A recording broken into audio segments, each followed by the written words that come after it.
Okay, we are live. Okay. Hello, everyone. Welcome to Kopi Chat Da Bao by NUS Enterprise and Block 71. My name is Hui Bin, and I'll be your host for today.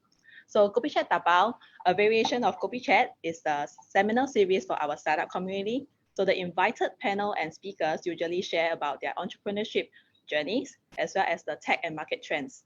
So, today we are at Block 71, the the tech ecosystem builder and global connector. And I have here with me, over here, Logan from Eezee. Yeah, I'm the CEO and co-founder of Eezee. We're a B2B marketplace. Yeah, so maybe Logan, you can tell us a little bit more about what Eezee does. Okay. So for Eezee, what we do is like I believe everyone is very familiar with Amazon, right? What we do is we are like Amazon, but we build it for businesses. So can you imagine when you want to purchase like an iPhone, for example, you have to go into multiple shops, like for example M1, StarHub, or Singtel, just to compare price, get a paper quotation, then you can make a purchase. That's what a business go through when it comes to purchasing product.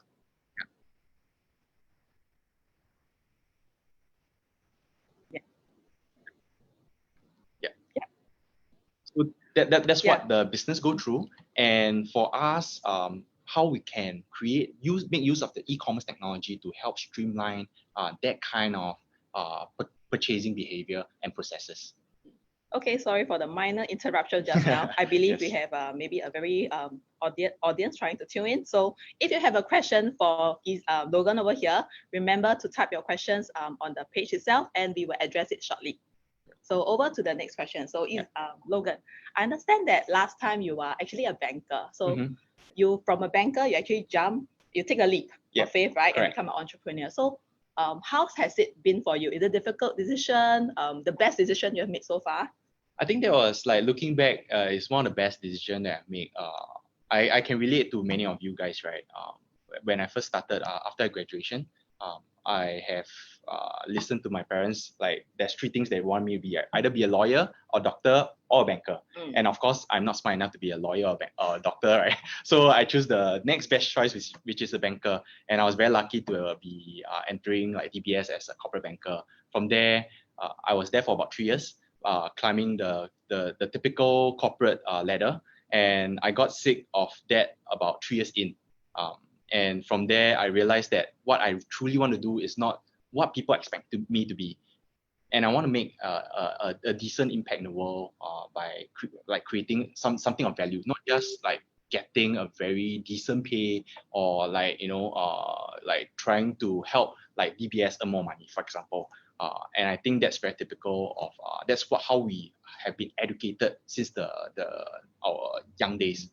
From there, I kind of entered a quarter life crisis. Yeah, and from there, I decided to take a leap out of the rat race. Yes. I see. So I suppose you have some challenges in your startup journey as well. Yeah, definitely. I think if many of you guys have read, I first started with one of my friends, all bankers.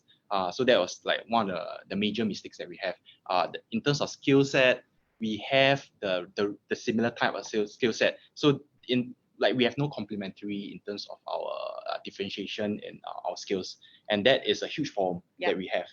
So in terms of that, and they never believe in the idea itself.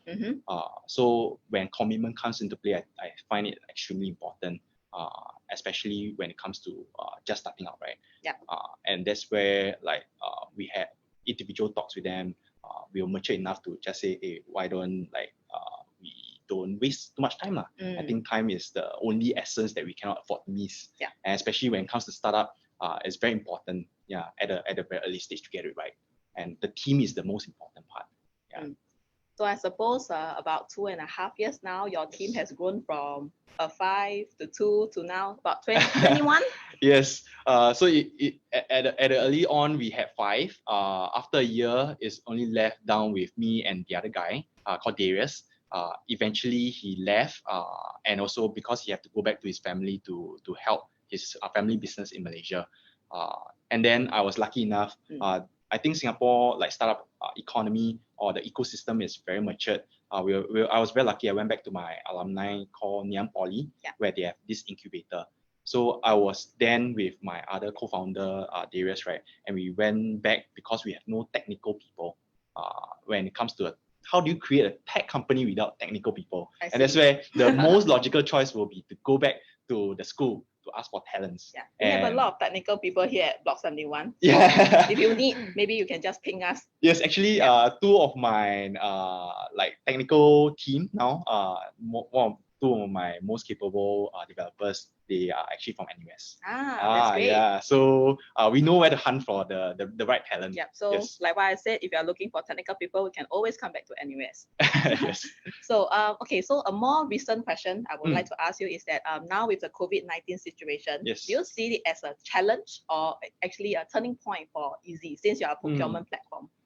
I don't see it. Of course, challenge, yes.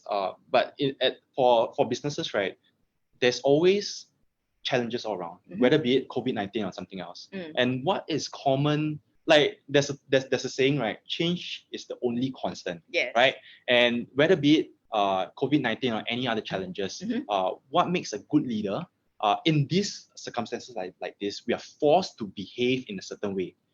But you think about it, like in a typical scenario where everything is going well, where there's challenges popping up everywhere, how many people make a conscious decision to take this as an opportunity to change or pivot? And that's what happens with a lot of big companies or a lot of people when their mental state is not right. And I think that we as a tech company, we are very lucky to face this challenge now because a lot of companies actually do have a change of mentality because their business is not doing well. So they want to sell online. They want to change the way they're selling. They're forced to think and behave in a certain way. And of course, that helps when like government is trying to push for it, and there like this opportunity that arises. That, for example, we do remote working. How do you work from home when you don't have the right technical infrastructure in place? For example, like your documentation, your chatting system, how do you communicate to your team and your clients? And all these are done and enabled through technology. Yes. So I would say as a founder, I wouldn't say that like COVID-19 is a challenge. Yeah, it's a challenge, but it's also an opportunity for people to like grab hold on. And this is pretty obvious. In times like this, you'll start seeing companies closing down. What kind of leaders their organization is about. So like recently, I had a in LinkedIn post that makes me think about things, right? Like it's easy to be a CEO in a peacetime, right? When everything is all flowery and going well. It's easy to lead a country or lead an organization when everything is going well. Economy is all doing well, everyone is buying your products. But when it goes into a war state, right, it requires a different set of mentality and a set of attitude towards like doing things. And that boils down to a lot of information or a lot of knowledge that has been out there. How do you have an open mind to technology? How do you constantly innovate? And how do you, remain humble and acquire knowledge so that you're able to mold the company or your people in the right way? So with this, right, with what you just said, so I suppose you have introduced remote working. Yes. So how is that working for a startup like yourself? Yeah, I think it's very interesting because just 1 month ago or 2 months ago, before the COVID-19 hits, right, as the organization was growing, because recently we raised a round with a VC, right, called Insignia. And from there, as the organization grew, we had this fundamental problem. Previously, when we promote people or we give pay increment, it's very on a judgment basis. Yes. But a one-to-one kind of judgment is very simple because just one people reporting to one manager. That's simple. But everything will change when that one manager starts having 3 people or 5 people on the team. The team dynamics change. The way how the team function change. And like different people enter at different time, they bring on different skill sets and experience. All these are different, and you can't really use a judgment because nobody's going to be on your shoe, right? When you evaluate people, out of these 5 people, how do you give pay promotion? For example, to people who came in late to the team but is contributing, is an A player.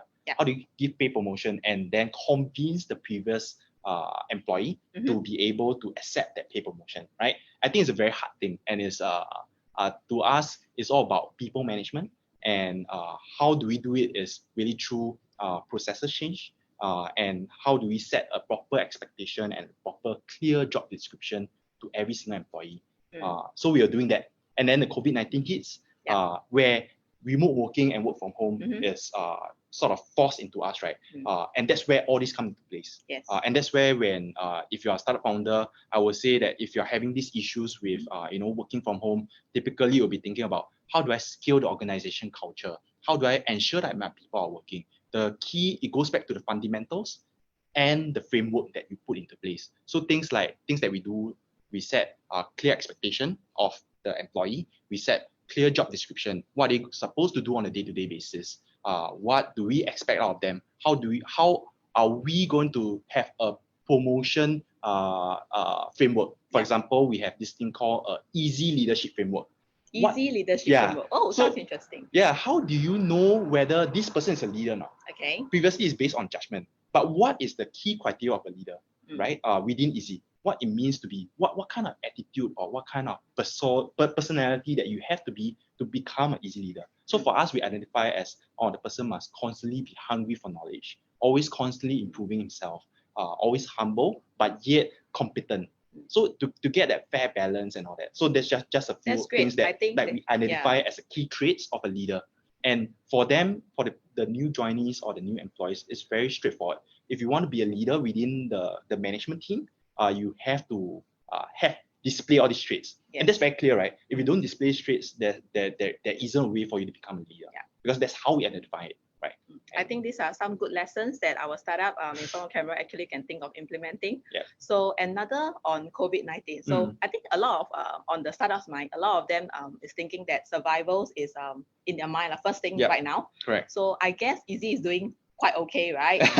Yeah, well, I would like to think so though. Yeah, so actually on your website, I see that you sell hand sanitizers, thermometers, face masks. Yes, so correct. Am I to say that these are the most popular item that's on for the past 2 months? For yes. the past 2 months, For the past 2 months, that has been the most popular item. I think it encompasses about 50% of our sales right now, or more. I would like to think. At the initial point people were scrambling because like Singapore was one of the first few countries that was being hit. But after it stabilized, the local demand actually dropped. But global demand actually surged, mainly because a lot of the companies, they are headquartered in Singapore. And we already have sufficient supplies due to the 1 month preparation that we had. I see.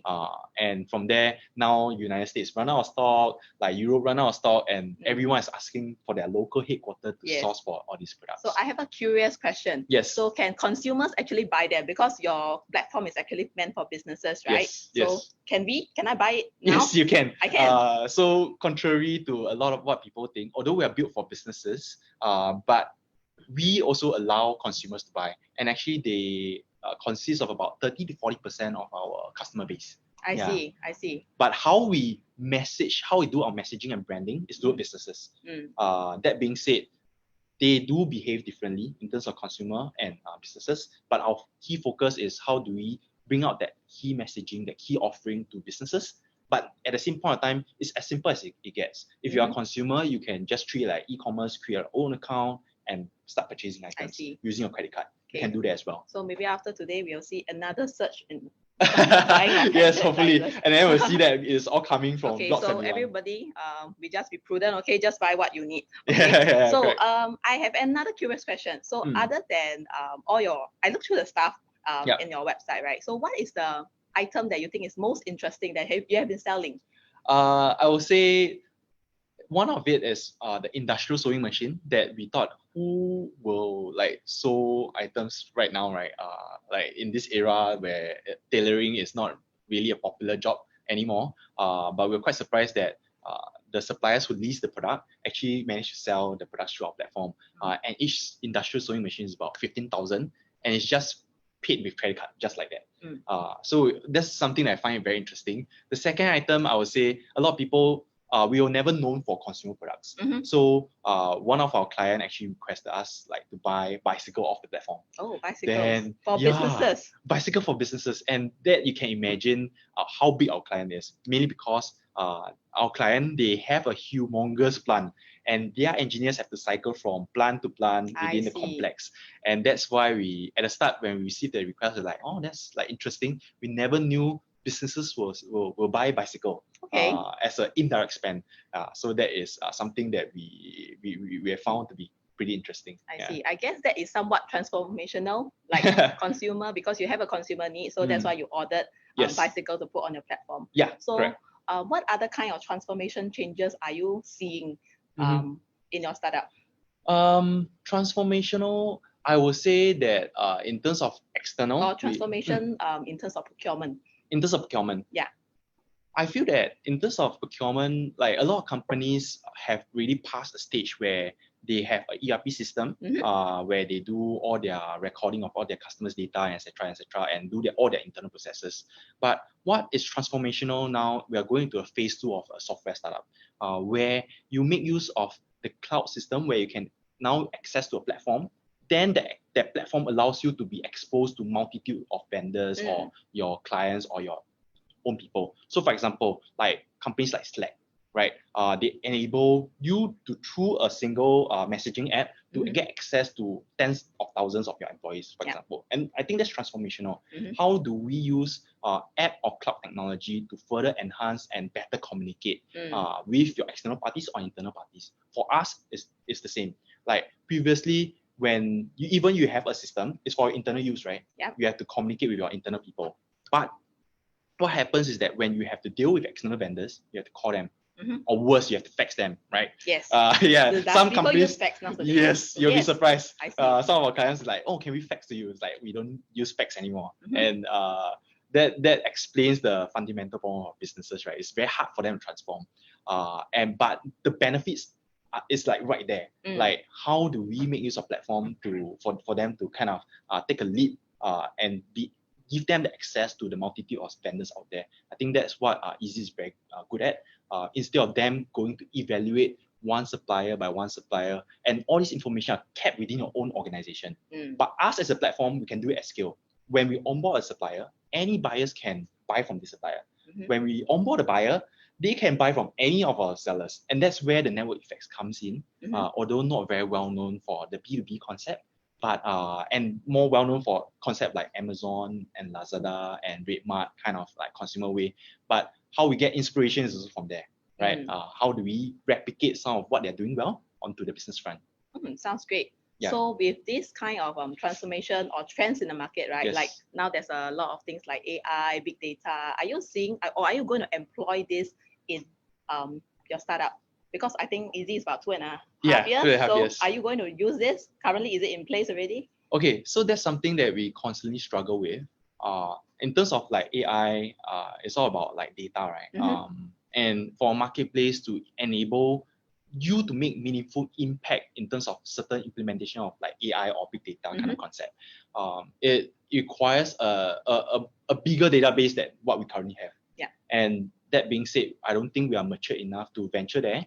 But also we are not foregoing the fact that we will not implement anything. So one of the most common thing that we do is do product recommendation. How do we see the type of companies that you are joining our platform? For example, you're a carpenter. Based on my existing data, carpenter, maybe they buy saw, they buy wooden planks, they buy glue, right? And then how do we make use of our existing data and market to this particular carpenter that just joined?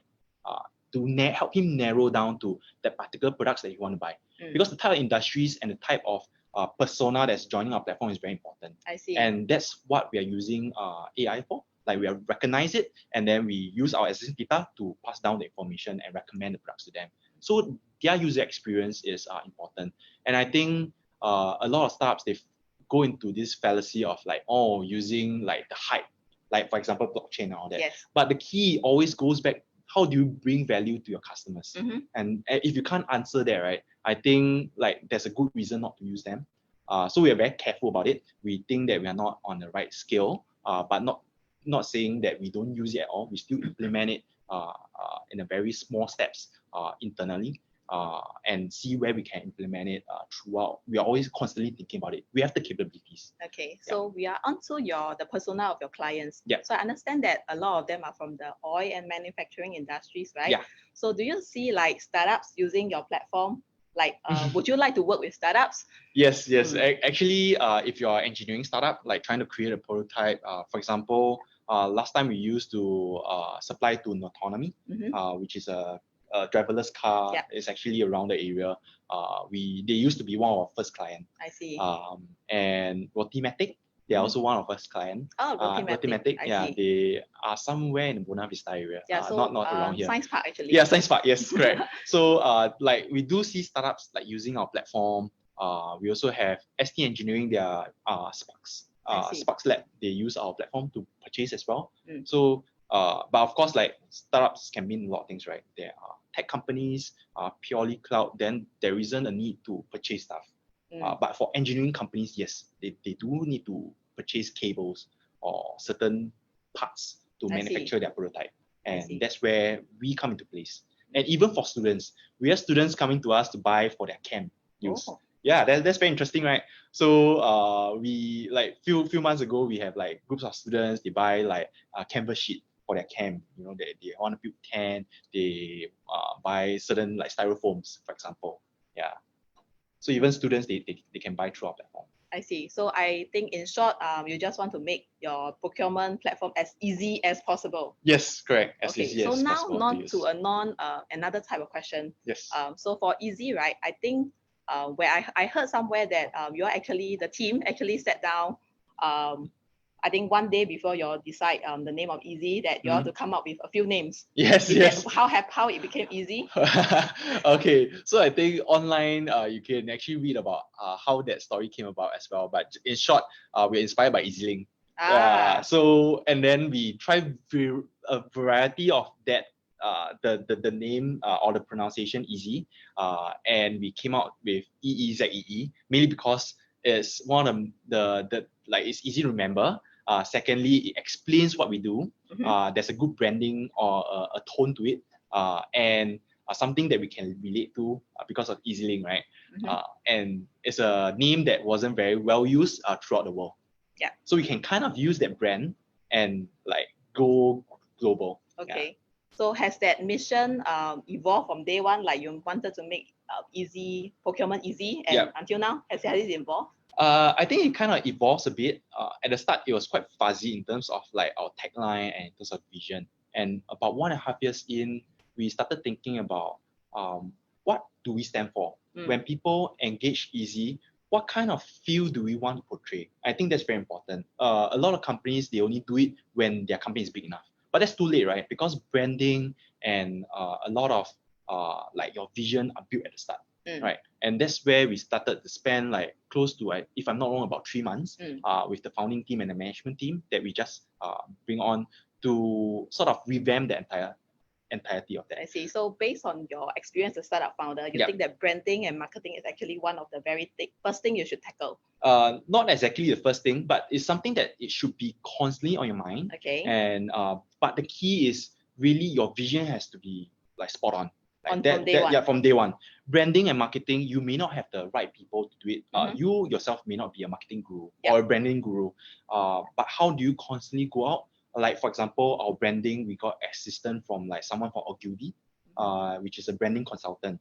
Just over coffee, 1 hour coffee, give us a very like big, like like one of the things that I learned from the meeting was that there are branding archetypes, right? There are sort of like 8 archetypes. Correct. And how do you where do Eezee fit into the archetypes? And I think that's very important because if you see Eezee, it's a person, right? It's not really a fictional character. Correct. It's a person that you engage with. And that experience when you say that you are, for example, I'm warm and friendly, I'm very helpful. But when you call to my customer service team, it appears otherwise. So that's not very, like congruent in terms of your branding messages. So in terms of branding, it will translate down to culture, Culture and all that. Yeah, so that's very important because how you identify and build it at scale. When you are a small company, that might become very fuzzy. Like at the start, we're just 3 of us, right? Me and my 2 other co-founders, Jasper and Terrence. They're one of them is still in army anyway. So 3 of us is very simple because it's just like a group of friends doing like a project, and hopefully this project takes off, right? And then from there, when you get more and more people joining and more customers, you need to sort of be very clear of what you portray to them. At the start, it's okay, right? But as you go on, you need to constantly think about it. Yeah. Okay, so as a CEO and founder, what which aspect of operations is the most, I don't know, daunting to you? Is it HR, branding, training? I would say like the key to unlocking the growth. People always think that, oh, you know, there's guerrilla marketing, there is all these kind of things. But if a foundation is not right, the foundation I see in a company or a startup is always people. People is the key. No matter how brilliant you have in your team, but they can't work together, then you have a major So problem. you have to hire the same-minded people. Yeah, not just competent and smart people, but people who are humble and willing to learn, willing to, you know, compromise and work together as a team. So And brain or heart? both, right? Both. I would think. So I would say that brain is good, but heart is a lot more important. Having the right heart, because honestly, there are many smart people out there. Like if you look at Singapore, is quite a talented hub, right? There are a lot of PhD holders, but the key is really unlocking the potential of every individual people and how you can group them all together to have that chemistry to grow it at scale. At the start, it was just 3 of us. How I managed to convince my 2 other co-founders to join me. They're both scholars. They have offers from NUS and SMU. They rejected it, right? They have scholarships, and they rejected it just to join me to start a company. And I think that's very brave of them. But it's also, now I look back, it's also about how I, as the leader, what kind of company do I want to create? What kind of people do I want to bring on? And it boils down to a lot of other aspect, which is how do we identify you as the easy leader, you know, like that, as per what I say earlier. So personal growth is very important. Personal growth is very important. But that being said, everyone is very different. As new people join, the dynamics change, and all that is very different. Yeah. Okay. So, but always be on the ball with that. And I think as a CEO, it's very important to constantly think about it and be extremely sensitive to anything that may go amiss during the conversation between how your team dynamic work, and address it as soon as possible. Have the right culture in place. Have an open and communication platform kind of for your people to communicate, and just be honest and upfront with one another. I think that makes the job a lot more exciting and a lot more. I would say people are a lot happier while they are at work. Yeah. Great.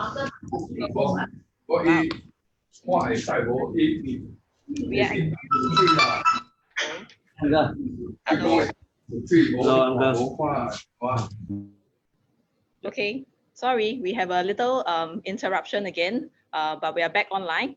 So now we'll be moving on to questions from the audience. Okay, so let me just take a look.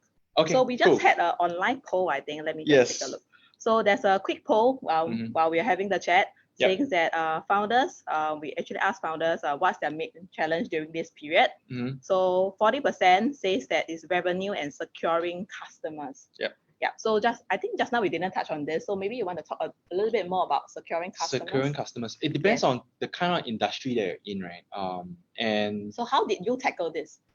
For us, I would say we have a very different situation with a lot of other industries because we sell virus-related products, right? So we actually do see a surge, right? And how about the other products? The other products kind of face a decline. I think in the long run, we don't know what kind of exact impact it will have in terms of the industry, because according to some of our clients, they are shutting down plants. And the global supply chain is being disrupted. The prices are increasing for basic products, necessities, and all that. There's always this fear, but those are things that you cannot control, right? And as the leader or founder of the company, you just have to make the best use of the current situation, right? Like some of the like for example, tuition center, they have to shut down, right? They cannot take on students face to face or within a group. So what do they have to do next? They have to utilize technology platforms to do e-learning, to do face-to-face over the, not face-to-face, but over camera, product right? Videos. Product videos, you can use like YouTube to teach people, which people have already been doing, but is not as a part of their daily job. It's a different skill set entirely when you want to execute this kind of thing. But it's the right time that now you take this time to think about how your business can be a bit more diverse in a certain way. Like if you are a retail tuition center, you have to do something online. Maybe now is the right time to focus more onto that. and to unlock the potential of that online in terms of your business. How do you make a business model of it? Because it's very different having it on within a classroom and having it on the web. The monetization strategy is very different. Yeah. And I feel that like I said earlier, right? During peace times when everything is going well, it's easy to start a business. Yes. It's easy to grow one. But when it comes to this kind of economy, You just have to innovate. But before that, are you already innovating? Have a technology company or platform come to you and you rejected them because like you don't see a need now, right? And that could be something it relates to your mental state, right? How whether you're open to using like technology. We are always open, right? When people come to us, even though we feel that there's no much like relevant to our industry, we'll still meet them. We'll still sort of like understand what their platform, and then always have that at the back of our mind to see when you can implement it, how you impact your business in the long run, and then slowly, when time arrives, you can at least have a plan to utilize it, or even know what kind of platforms to go for without. So your speed to market is actually a lot better. Okay. Yeah, So like one key example. Sorry, I want to touch on one Sure. key example is like work from home. How many of the organization actually enable work from home before this thing even happened, right? And that explains it. Like now the government is coming to say that it should not be just over COVID-19, but it should be over an extended period of time, right? Without COVID-19, how do you implement it? And how many organizations do that beforehand? How do you prepare for that? I think that's very important to have a holistic view of your business and how different circumstances impact it. I think we are very lucky to go through this. To me, I see it as we're lucky to go through this because not many leaders can actually go through this kind of like economy and the way that we function, right? And from there, it's a great learning point. And if we are able to survive, we are able to build a legacy, longer, yes. a longer runway. Yeah, correct. Yes. Yeah, because it's a lot easier after this whole thing tied over. Correct. Yeah. So okay, two points I can summarize from Logan is that Yes. Always be innovating and always be talking to your customers. So Yes. Hope we have answered that question. So the next one, let me see. Would you consider market expansion in any of the Southeast Asia country at this point of time? So startups, they are all playing very safe, right? Yeah. So because no travels and all that. So how are you taking it? I think there are two ways. I do not really have a hard answer to that. And it all depends on the type of industry you're in. For us, what we see as a general take, I would say 90% of the companies should do this, right? Is that looking at our current traction and the current circumstances, right? Like there's this question mark 6 months down the road. We don't know how Singapore will fare and how this COVID-19 will impact the entire supply chain. And because of that, is you're unable to make a good call in terms of global expansion when you spend more money and then you burn more money, but yet you don't know what's the outcome is going to be like. Yes. I think 90% of the companies, what you should do, you should take a more prudent approach when it comes to spending, when it comes to expansion, when it comes to hiring. For us, we try to cut down on any marketing spend. For our spend, it used to be like below $500, people don't need to seek approval. But now every single spend have to go through me and another my chief operations, and we control every single piece of it. Even we have to spend, we have to ask ourselves, can we look for more discount? Can we get more quotation? Can we spend more time sourcing for the right party to engage with as a vendor? So take a more curated approach, spend a bit more time, especially now is a downtime for majority of the companies, right? And how this mindset cannot be just for like current COVID-19. As you expand, you also need to have this prudent mindset as a startup founder, because I will look into this, right, as like we are like cockroaches. We feed on like leftovers by the large companies, we are hard to kill. But that being said, we are like pests. So, and we can survive through the dinosaur era. And that's very important by being prudent and constantly innovating. All that comes into play. So what I'm hearing from Logan is be prudent. So you have to take a broad mindset of the situation. So as well as you need to be nimble so that you can pivot anytime to have a startup. So just a shameless plug over here. So you have a startup looking to expand overseas. Block 71, actually we are in 8 different locations. So check us out after this. Okay. So we go on to the next question. So okay, let me see. So So we've answered your model scalable to another country. Okay, so there's one question that talk about support for startups. Yep. So what other government initiatives is helpful for you? So do you make use of any grants? What do you think of the startup ecosystem in Singapore? I think Singapore is one of the most, I wouldn't say it's like perfect, but because if you look into it, it's more like China and US, right? Like Silicon Valley and China. I forgot what's the Silicon Valley equivalent of China. But Singapore have a pretty good, decent model in terms of how I see startup flourishing, right? Is that there are a few key aspects to it. One is exposure. For example, NUS have NOC, right? Yeah. And that allows the student to be exposed to startup. Not many countries or many universities have that kind of mentality. And that's very important because how do you ignite that spark within students and let them be curious about, oh, there's actually this thing called startup. I can actually make like a living of it, right? That's the number one thing that I think Singapore do it very well. Second is funding. If you want to start a company like NUS, I believe you guys give a grant or even investment support. In Ngee Ann Poly, we get a $10,000 grant, no equity exchange. I think that's good enough to help you kickstart your business. But of course, you have to pitch, right?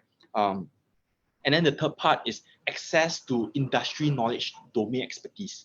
I think Singapore, especially with platforms like NUS Enterprise, you can easily get access. For example, you're F&B founder, right? I believe NUS Enterprise have a mentor in F&B, right? Or have access to someone that could introduce to a founder of a very established F&B company, right? And NUS is such a well-known university. There are students or like graduates who have done and been there, done that. Right? Thank you for the advertisement for us. So not just NUS, but also SMU and other like Ngee Ann Poly as well.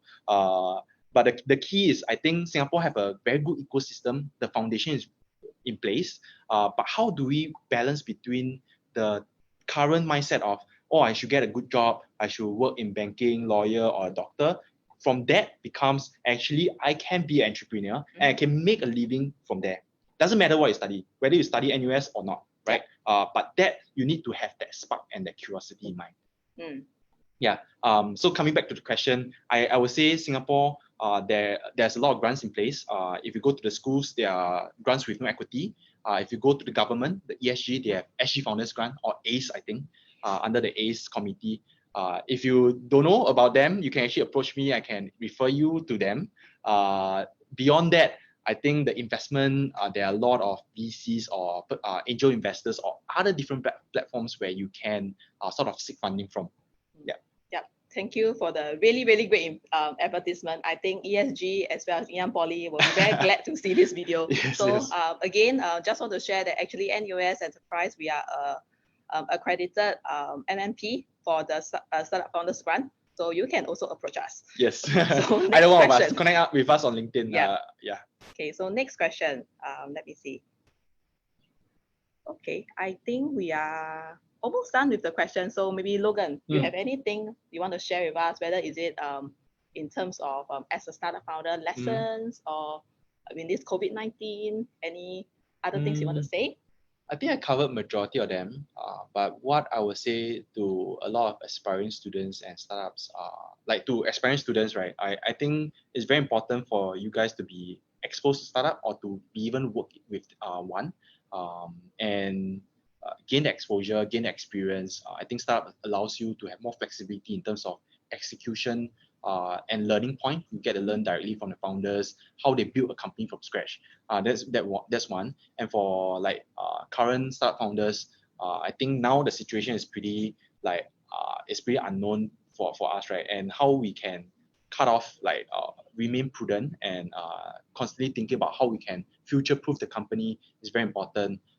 And since now there are a lot of like restriction in terms of face-to-face meeting, but if you guys want to connect over call, or you can even hit us up on our Facebook page or LinkedIn page, or even connect with me on LinkedIn. I can like give you some personal advice in terms of more curated advice in your own industry. But of course, I'm not an expert lah. I'm still a 2.5 years old startup, but I'm happy to share what I know, and I feel that everyone should have a mentality that we should, band together to help one another. I think that is something that I see quite lacking in our startup ecosystem, and I would like to encourage that. And I've been, helping various, startup founders as well in terms of their fundraising, in terms of how they build their business, in terms of how their HR is being run. I share what I know, but I'll just be direct. I'm not an expert. There are way better people out there for you, but I can share my point of view. Yeah. Well, I think Logan over here is really very helpful. Okay, let me see. Do we have another question? We have. Okay. What is our other question?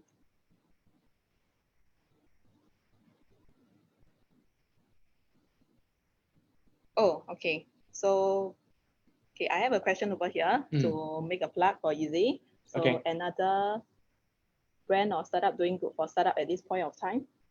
Another brand or startup doing good for startup at any point. I mean, you are okay to share your expertise and all that, right? So do you know anything? Anybody else? There is. Actually, I have a very good friend. He runs a company called Sailed. A lot of my fundraising experience come from him. He's very good in terms of sharing in his experience in fundraising. And I think that's one of the major challenge of a startup, especially in the situation like this, right? How do we fundraise from VCs? When is it appropriate timing?